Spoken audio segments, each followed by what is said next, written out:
Today, we are going to make some grass. No, I'm not in Colorado, so it's not going to be that kind of grass. It's our techniques that are so simple and sensible, your mowers will practically build themselves.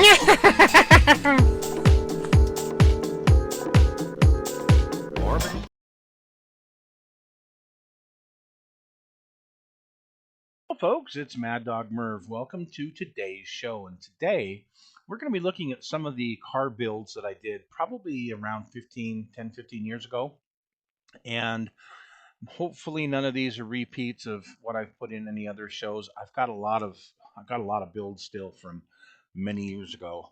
This one was a 124 scale monogram. I don't remember the exact kit, but I decided to go with just a yellow. You notice they're not overly shiny. They look more like stock, stock cars. Um, this one here, though, is one of my favorites of all time.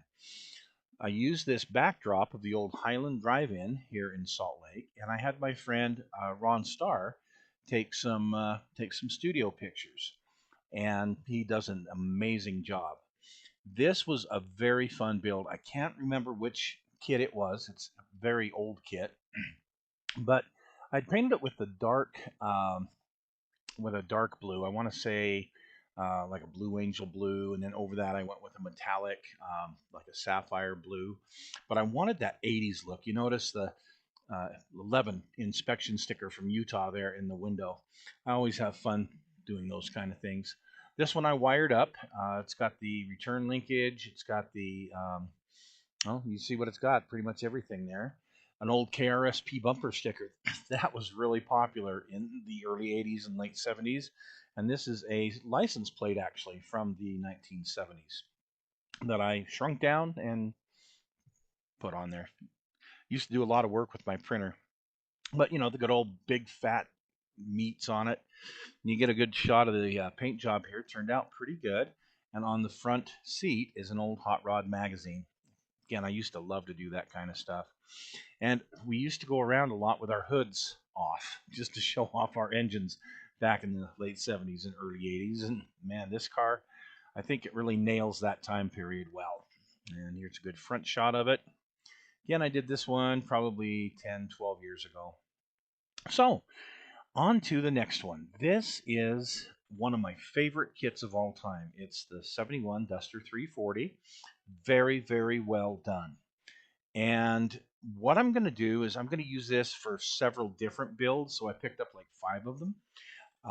The first of which I got thinking, what if they had actually put a 440 as a option into a Duster? And then this is going to be a very well optioned one. First of all, you notice I put the old style grill, not the one that comes in the 71 kit, but this was a resin piece that I picked up that is just like the grill that I had in my Duster. But you'll notice on this car, I went ahead and did the moonroof, the retractable moonroof. That was a very rare option. Figured that would be kind of fun to have, along with the vinyl top. Again, these were options you could get, and I figured this car would be pretty well loaded. Look down in the interior here. You see the door panels and the interior, and I went ahead and did some carpet. You can't see it too well, but you can see the fuzzy carpet in there.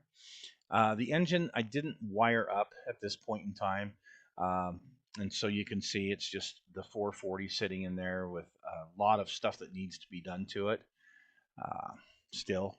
But at least the color is right for the 440 that year, so that was a plus. Good looking car though. Took the 340 stripes and used those, but then I printed the 440 decals, and again used an old Utah license plate from 71. And you can see how everything turned out. Again, I really like this build.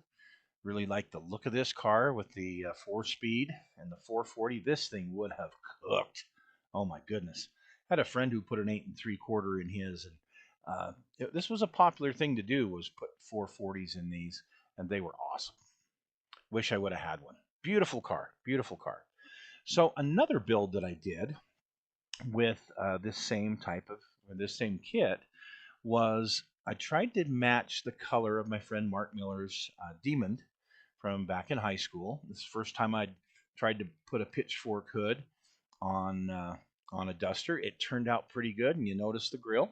Yeah, that same stock grill, plain Jane grill. This is a good looking car, I think. Okay, so here's another fun one that I did. I took the old cop out kit, this exact kit, and well, I had a couple of these that I'd picked up, and I decided to kind of go off the rails and not build it as the cop out. So what I decided to do is did a little research, and I found the good old Super Duster. I made these decals on Excel and then printed them out myself. So all of these that you see here, except for the sponsor decals, of course, the Lakewood traction bars, bell helmets, and all that. The rest of them were all printed on my printer, and I really like the way this turned out. The Super Duster, it came in blue, and then a year or so later was in red, and we'll cover that one at a different time. But I really like how this car turned out. Beautiful, beautiful, funny car. So this is the shop, and I have shown you guys my shop before. And this little dude here, again, 3D printed the decal and put it on his shirt. I mean, you got to have a MERS Performance Cougars shirt, don't you? T-shirt. He fits in well with my little shop here, and we've talked about the shop before, and we'll talk about it more another time. Picked up this little Coke machine out of, I don't know what kit, but it was one of the builds that they have, those many Coca-Cola builds they have. But you see, he turned out pretty good. And again, for having done this like 10 years ago, I'm pretty happy with how he looks. Okay, so here's a fun one. The Monogram 70 Plymouth Superbird. And who doesn't love a Superbird? Well, this kit, it's simple, it's easy, and it builds into a beautiful replica of the Superbird. But what color to paint it? Well, why not all of them? So I picked up a few more kits.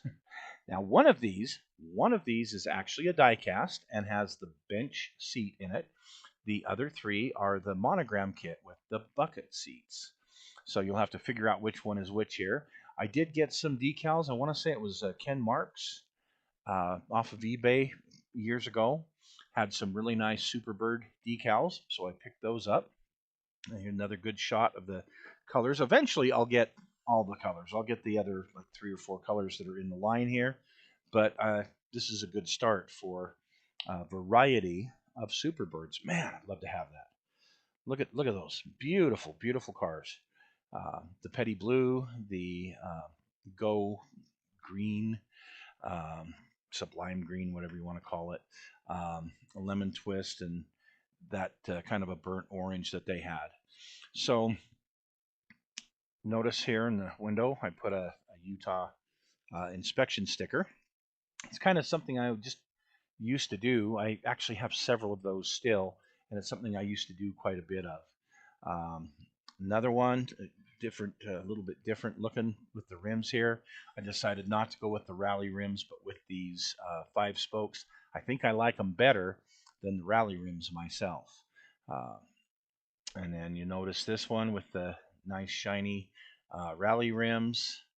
I put a radio antenna on all of them, and really, really do like this collection I have of these. And then finally this beauty right here. And his antenna's fallen off. So any guess yet on which one of the 4 is the die cast? Well, it was the yellow one. So, and it has, like I said, the bench seat, which is really cool. And in some of the pictures, you guys notice this Dodge A330. So it's one I had picked up just on a whim years ago. Threw this paint job on it and made it in kind of like a hot rod looking thing. Put it in front of the shop. Okay, the next one we're going to move on to is this Hasegawa Ford Thunderbird in 124 scale. I picked this up at a model show for like $10, and I just didn't know what to do with it. Then it dawned on me, here's what I could do with it. Because it's a curbside, hood doesn't open. Why don't I just turn it into a funny car? And so sure enough, these Dragon decals, I want to say, came off of my 72 Comet that I think was when testers put it out. It had this Dragon decal on the side. So I used that, You can kind of see the chassis is a little bit long for the body. Something I just didn't correct at the time, and maybe someday I will, maybe someday I won't. But here's one, again, one of the old funny car chassis from the 25th scale kits that were so popular. And I've got several of those with the sanded tires and all the fun stuff. That one's doesn't have wires on it yet, but turned out pretty good.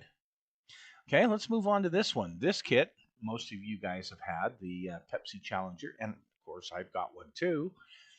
But I had picked up a couple of more, wondering, well, besides the Pepsi Challenger, what else should I do? And it dawned on me, here's a fun one. Let's do a Smokey and the Bandit funny car. So went ahead and put the hood bird that came off of a 77 or 78 kit and hand painted the rest of the gold trim on this particular model. Love the way it looks. I think it turned out very well, and man, I'd love to have that funny car. And lastly, the Macho TA. So it didn't have the hood bird. I took that off to put on the other car and painted this up in the Macho TA colors. Now, Salt Lake City used to be like a Macho TA capital. I swear there was like 15, 16 of them around here. Growing up, there was one on the way to school. I walked by it every day, and oh man, these things are so cool. And this turned out pretty good, pretty good rendition of what the Macho TA was. So thanks for joining us today, folks. I hope you guys like these, and we'll see you again soon.